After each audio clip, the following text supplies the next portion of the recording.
Oh, oh,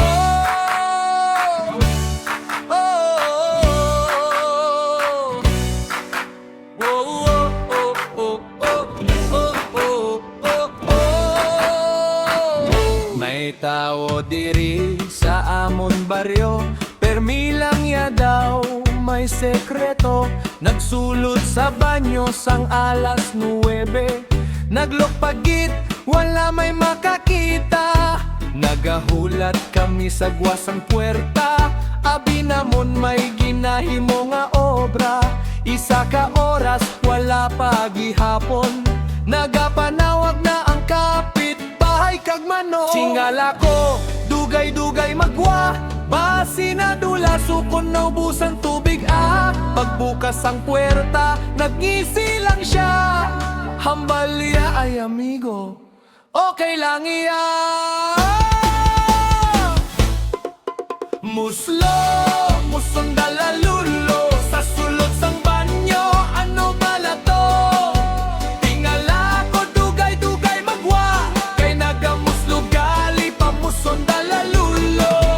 Muslo, musundala lulo, basta siya ya wala gid gadali. Abi namon may emergency, ang tuod gali, busy sa iya hobby.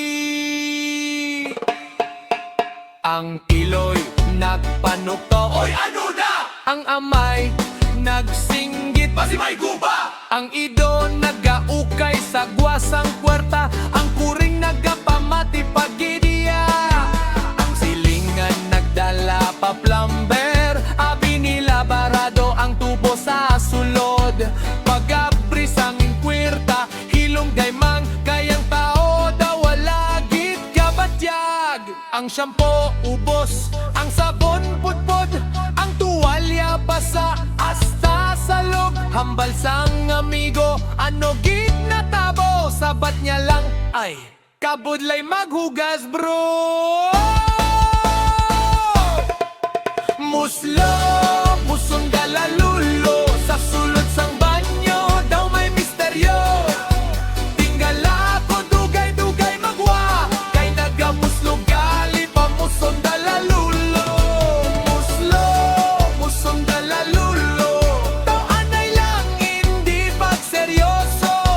Kung dugay siya sa banyo liwat, basi nagakanta lang, ukon nagatulog sa bat.